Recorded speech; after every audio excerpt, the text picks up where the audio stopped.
at providing comprehensive outpatient therapy for people with traumatic brain injury and other chronic disabilities such as MS. He is frequently asked to speak on topics related to behavior strategies and relationship building regarding individuals with TBI and other disabilities. He currently facilitates the Denver Men and MS support, or with MS support group. Mr. Rooney was introduced to MS in 2003 when his wife was diagnosed with the disease. Everybody welcome Michael Rooney. I will, sorry I have to talk during lunch. Keep eating and stuff. I will definitely try to kick through this so we can keep moving on here. Thank you, Chris, very much for the introduction. Like I said, my name is Michael Rooney. I do a lot of couples counseling, and we're going to be definitely touching on that. But I work, brain injury is my main population I work with, but I also work with people with MS and other chronic disabilities, as I said before. So let's just get started. You know, I thought about how am I going to have my first side, and a lot of my presentations I just wouldn't do that. I mean, we're all a bunch of men here, and there's nothing else I can say but that. I mean, there's no sugarcoating this. You know, my wife has it, and it goes through a lot of the same things. So there's no sugarcoating MS sucks. It's really, as we go through this, how are we going to take that direction? And so that's the context I want to start with. 2 roads, a virgin of wood, and I took the one less traveled by, and that has made all the difference. Robert Frost, we've all probably heard that. We have a poet in our group, and Joe, but I had to steal one. But as I've said, the new roads that we get to take, you guys didn't choose this road. None of you thought you would be here today. And so it's a new road. Yeah, it's one that's less traveled for sure. But you got to decide what you want to do with that road. Because that's the only one you got. So that's going to kind of play into, because you bring people along with you in your life, be it your spouses, your kids, people you meet on the street. And we're going to kind of talk about how can we, you guys, and your families, people around you, how can you just make that road better? The main goal of the presentation is for you to hopefully gain some strategies and techniques to help maintain and make healthy relationships, such as spouses, significant others, people in your life, the mailman, anybody. How many people are married in here? Let me see a show of hands. So majority. Who has a significant other, girlfriends. And a lot of you who are not are going to want that in your life. So hopefully some of this material can help if you're not. I'm just going to briefly go over marriage in general. Let's not look at MS quite yet. You enter marriage as individuals, and I'm going to do couples therapy here. All right? But then you become a team, because you're going to have to face a lot of different things in life together.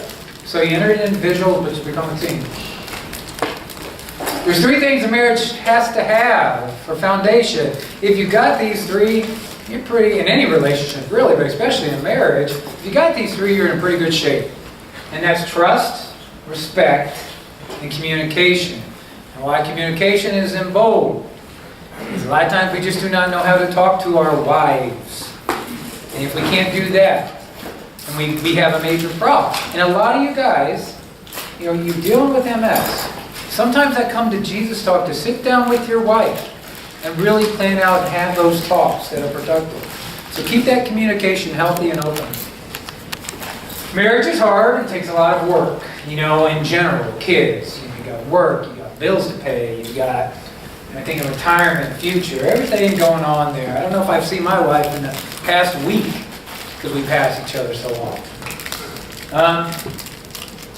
But remember, this is one that you alone control your choices and decisions in life. No, you didn't have any control about getting MS.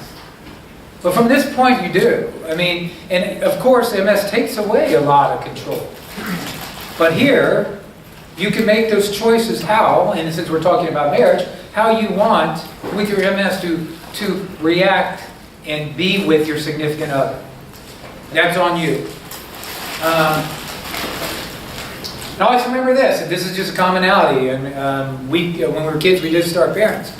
We take out our frustrations most on the closest people to us. So, you know, if Carrie wanted to get angry with me, take it on me, yeah, he didn't know how I'm going to respond to him. I crack him upside the head.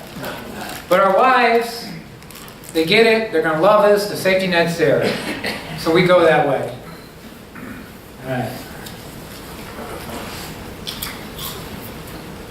What MS adds to the picture, though? Okay, we're tossing in MS now. Pain, depression, anger, sadness, regret, frustration, feelings of inadequacy. I know in our group in Denver, we talk about that all the time. You know, inadequate when it comes to work, providing for family, you know, with sex and romance. All that stuff comes. Understanding, you know, I should have mentioned earlier, the men I work with in my counseling are the worst. Because men don't think they're weak. They can be weak. So it's very hard for men in general to say, wait, I can't do something. And I know that within that comes along with it. You know, there's loneliness sometimes and isolation, loss of self or low self-esteem and worth. So as an individual with MS, you're bringing that into your relationship. So that sucks. Not many people outside of MS or any other crime have to deal with this stuff. So that's definitely important. Below are strategies, techniques, and coping skills that hopefully will help guide you to a more healthy relationship with your significant other. Much of what I'm saying today is very common sense. But sometimes we forget to think about what got us to the point with our wives. How we were with our wives before. You know I've been married 16 years. I think I forget to take her on a date. I don't know the last time. So knowing that, okay, how can you kind of regenerate that and really put that effort to there? So this is kind of the cheat sheet I use. So if you take anything, this is kind of the strategy orientation of it. There's communication again. You have to talk. And you have to, you know, and when we talk in our group in Denver, or if I'm talking to other clients, say with traumatic brain injury, you've got to be in the right place to talk. You've got to be not having a moment. Like we all get those. You know, I have a hard day at work, come back. Do I want to talk to my wife about the mortgage? No. So you have to be in a place to have that good communication because you don't want unhealthy communication. You don't want to be unsuccessful. You want to talk and be productive. Know your limitations. You yourself have to know what you can and can't do, bring into the relationship. That's just very common. Environmental planning. So you're in a relationship with your wife, okay? Or, you know, significant other. Say you guys want to go do something like a camping trip. You have to make sure that you plan your environment or situation controls for what you can and can't do. That's what kind of sucks about MS too. And that's if I was doing more of a behavioral talk with you today, like strategies and coping that way, you've got to plan more than the average person. You got to know, okay, it's going to take me this long to prepare. I've got to start now. So really that environmental planning is really imperative. And with your spouse, so you're ready to have a positive situation. The more positive situations will pile up. And if you're not planned and you're not ready and you're rushed and stressed, it won't be positive, thus not a good situation to put in the fire department. The little things matter. And I kind of thought about this. I'm like, I told a client the other day, this is a brain injury client, I go, why don't you tell your wife that her hair looks nice? Have you said that to her in a long time? And I said, it's so key that the little things, you make the effort. And like we said, you guys control yourselves. So this is all going on you. Take those little things in your life to say, hey, you look nice today. Hey, can I do this little thing for you? Maybe you have your limitation, you can't mow the whole lawn. But there's things you can do. And that's the road you're on. how does that road add into the relationship? So definitely the little things, time together is key. That goes in those little things. Like, I mean, I should probably be doing it too with my little kids, having that date night. So time together. Without talking about MS. Time together. Encourage your spouse, though, too, to take care of herself. Encourage her to do maybe some of those things she did before kids. Some of the things she likes to do. Make sure that you are the one that's doing it. You're leading it. Hey, I want you to go to yoga. I want you to go join that group. Show that. Shows you care. Shows you're taking the effort. Put pride aside. And kind of what I meant by that kind of goes on our limitations. Okay, so I might think I can run 10 miles. I can't, I don't think. I got to put my pride aside and just say I can. You know, maybe when I was a little younger, that'd be my deal. Understanding it's hard because we're men. And to put our pride aside and say, hey, that's something I can't do due to MS. But what can I do? And so put that aside and go keep moving forward. Counseling, you know, some people are for or not against counseling. If it's even a counselor or it's somebody that you close to, that a mentor or friend, it's good sometimes, especially men, to talk outside your relationship. Talk to somebody, say, hey, you know what, I'm struggling with this. It's always good. You know, you guys have medications that help you for your symptoms and things like that. A lot of the mental health stuff, though, you can get a lot of that help sometimes by going and seeing somebody. And I'm not just saying that because I do this. I'm just knowing that I need it as a counselor. I have a counselor. So if I need something, I go to her. The last one is probably a really key thing when I work with chronic illness. And I've done this for about 20 years, mainly in the brain injury community, but also in other communities. And, you know, we look at life, I always look at this. Here's your past, here's your present, and here's your future. We can't look at the past. I always tell my clients, I'll talk about it for a little bit if you want me to. We're not staying there. Got to focus on the present. Now the future, we're not sure what that holds. No one in here does. So you stay in that present. You take every moment to get yourselves out of, like I'll show you, the depression we just had up there when I had that list of things that come with MS. You take it, our lives run like this. If you drop into that depression too low, it becomes clinical. You stay there.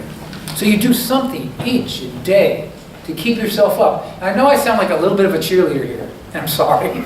I know this sucks as we started, but I'm just trying to say that's what is a good way to keep you heading forward, especially with your relationships. Although spouses are the primary relationship, you have other relationships in your life, be it friends, family, someone who comes to your door and fixes something. You run across people, someone cuts you off on we have a guy in our group, Mike, who said, man, I used to have terrible road rage. And he said, it took me a long time to get over that. But we have people come in our lives. That's just what it is. And talk a little bit about that. So in the community, same thing. Plan as much as you can. I know you can't plan everything, but environmentally plan things. Know where you're going. I always use this thing like this. If you've had a crappy day at work, you take the freeway home or the country road. You take the country road. So you got to think, wait, I'm in this place. I'm going to try to plan ahead enough so I can feel the best I can. I always, some people, we talked, I know you talked a lot about, alternate things and all this. You prepping yourself, getting into a routine. What is going to make you kind of calm before the storm? So someone might throw in yoga every morning. Someone might want to exercise. Maybe someone's deep breathing. I know, and these all sound simple, guys. But like when I do a behavior plan on a kid, I throw in a program for him. Or some say, you got to do this to calm yourself before. So it's kind of like it brings you down. If you put that in your schedule, you say, okay, I'm going to put that in my schedule. That's something I can do, something I like to do. It could help on making the week, the day better. I don't know how else to describe this one. I got hit in the head playing basketball the other day, and it was a cheap shot, and I almost came back at the guy because it was really cheap. But I walked away. I mean, what, 46, I don't want to go to jail. So I walked away. In the moment when something happens, we go to 1 to 10. Some of us just have personalities that are a little more high-strung too. Throw on MS sometimes. Where's Kurt? Kurt was telling me a good story. Where are you, Kurt? Oh, there he is. Kurt was telling me a good story. He had a roof guy come to his house, right, to do his roof. And the guy was just doing a crappy job. And Kurt was thinking, before MS, I could do this. Number one, that sucks for him. He was watching this guy do his roof bad, and he said, no, I should do it. And he told me later in our group, he brought this up, and I asked him if I could bring him up, that before MS, he wouldn't have felt that way, felt that angry about it, that situation. But nothing happened, correct, Kurt? So he did handle it well enough, right? So although we get a little frustrated and things we can't do anymore and stuff, take a step back, take a deep breath. Reflect on really how important it truly is. Friends and family, and there's a couple key things here. They're not your spouse, man. You got to remember that. Okay, and I'll get down to why it's so important. They're there for you, like my friends are there for me and family, but you've got to keep a boundary and a balance. Because we know if you beat them down enough, they won't come back, or they feel used. You know what I'm talking about, right? This isn't rocket science is what I'm saying. And a lot of times when we have a problem, if we're dealing with something in our lives that's like a chronic illness, we seem to go to the people we need and talk to them. Just to be very careful, that safety net you have with your friends is not what you might have with your spouse. So definitely give them a break when you feel like maybe, hey, I've talked to Joe a little too much, and maybe I know they're there for you, and you all have your certain people you go to. But definitely keep an eye on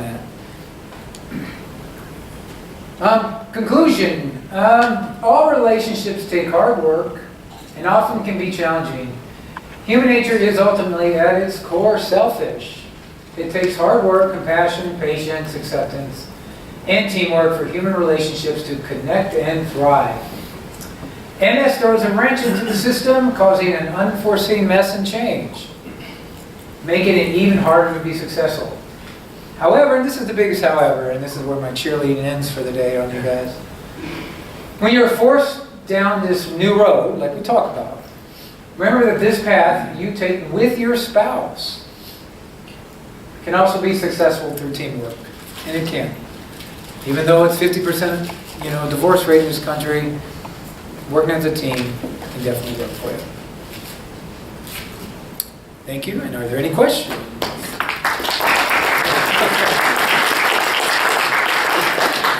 Eric? Mike, I think that's a beautiful big cheerleading outfit Yeah, I expect you to give me a good question, man. I was like all excited. I just... Don't worry, pink was the men's color, the quarter was the women's color. Okay.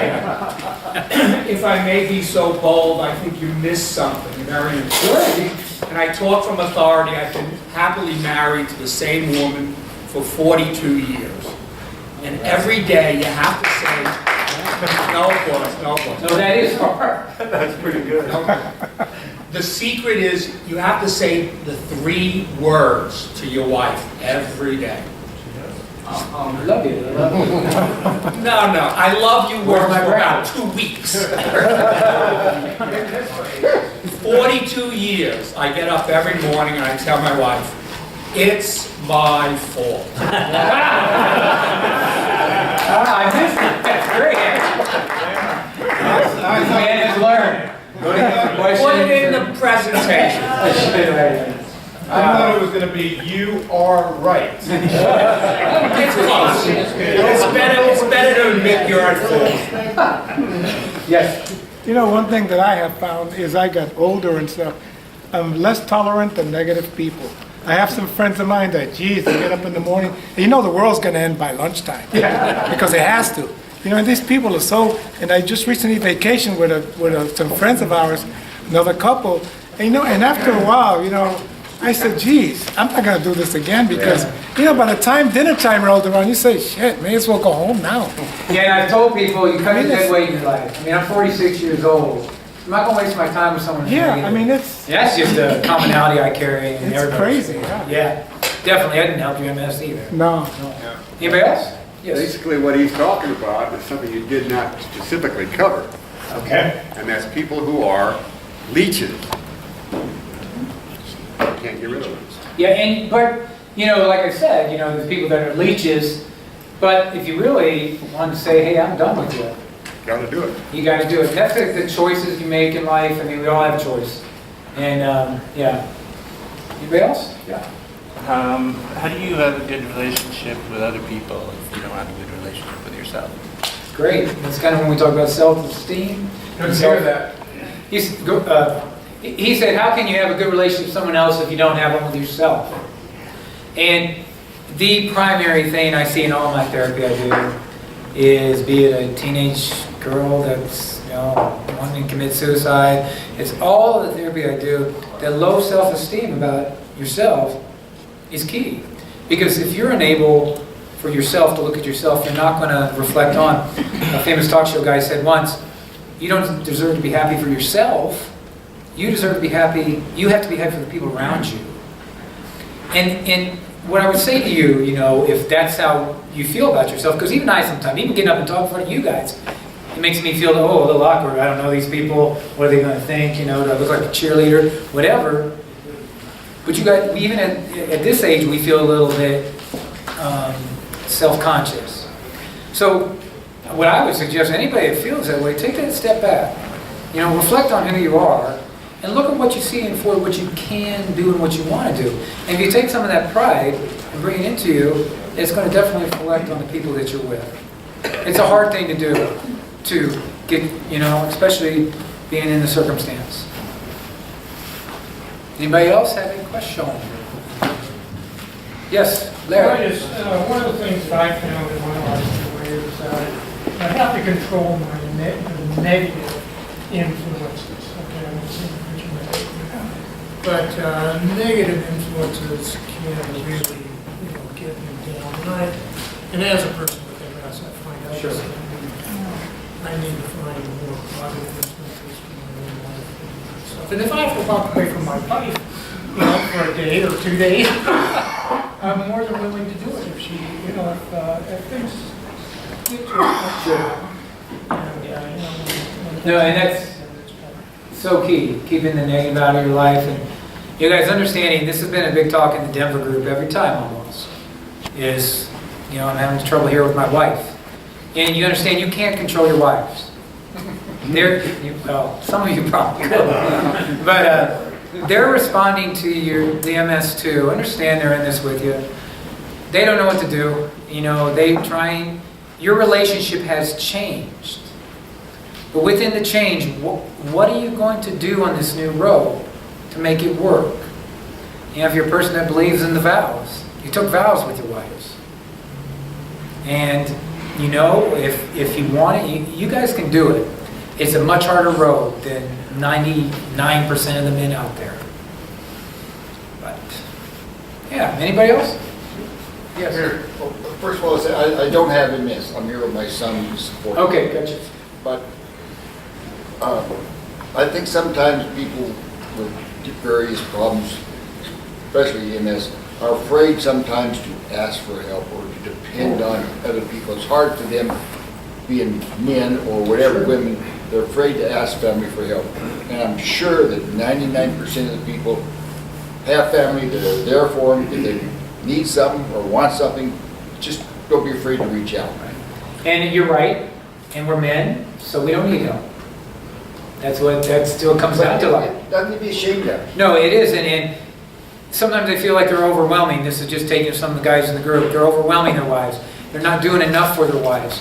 They're not mowing the lawn. They're not, cleaning this, not picking up the kids. Thus, they're not going to reach out. That's why this communication is so important. The little time period you spend with your wife, to take away out of the MS and discuss what direction you want to go. But let down your guard. Yeah. So you let your wife in a different way this time. So. Yes. Yeah. Kurt? Or I think some of us, started off with MS, and what we noticed was the physical effects, and then over time there became cognitive effects. Right. And there was one point I was actually driving to a doctor's appointment, and I was trying to figure out, well, what do I want to talk to the doctor about? And my brother has MS, and he's had it 10 years longer. And at some point, I said to my wife, "I'm becoming my brother. I'm latching on to negative things. I have this negative tape running through my head. That's not me, but I had gotten, it sort of was subtle and it came on, and I felt like, well, that's sort of normal. And it was hard to decide to do something about it. And that's always, that's that, I know it's silly to say it, but boom, boom, we know we should do something, but we're not gonna, it's taking that step. I know it's a cliche, but we don't do it. We talk about it. All my clients come to me circling, "Oh, I should do this, Mike, I should do this." I go, do it. Activity, one thing for you guys, the more you get active and the more you focus, and I know this is all cheerleading and stuff, but your brain is it's a powerful instrument. And if you can take that first step, it can be very, very helpful in your marriage. And if you do as much to come in as positive as you can, it definitely be helpful. Kurt? I'm not sure how to ask this question because I have the question in my head, but I don't have formative words. It seems like it's very difficult when you have MS, especially as a man, probably as a woman too, that your spouse is out and about doing things and they get home and they don't have alone time. And it's real important with MS to get out, get away from the house so that your spouse has alone time at the house. And what I found is that is incredibly difficult. What I think is a lot of time isn't really, as you reflect. Are you seeing that kind of issue? Oh yeah, you see it in all of our marriages. Yeah. And I think the main thing is, that's the thing about let your spouse, encourage her to do what she needs to do. And, if that's space from her, that's important too. It's always good to get some space. Well, I was getting at, it's hard to find things, especially with MS or how you can get away without costing money. Yeah, no, that's a good one. And, you tend to stay home a lot. Yeah. And that becomes comfortable. Yes. And it's getting out of your comfort zone. It's kind of, finding those things. It is a search. It's not like things are as easy as they used to be in that area at all. But it can be done. And that's the thing. A lot of it can be done. It's just a lot of hard work. So, anybody else? Can we get a copy of your slides? I can get that to you. Yeah, last one? One other MS organizational conference type thing, and it was virtually all women. And I know I've heard something about this, and I know I can just look on the internet and find out. But a statistical and diagnostic type question. What's the percentage of women? Is it, as I've heard, like substantially more than men as far as MS goes? And is there any reasoning for that? That's not I don't know, and maybe Dr. Levy can help me more on that one. And why there are more women with MS than men? Is that what you're saying? Are there even more? I think so. I mean, Yeah. being a 70%. organization, I thought we might. Yeah, he says about 2/3 to 1 for women versus men. So yeah. But and when that's men get it, it tends to be worse. Yeah. Yeah. So there's a big difference there.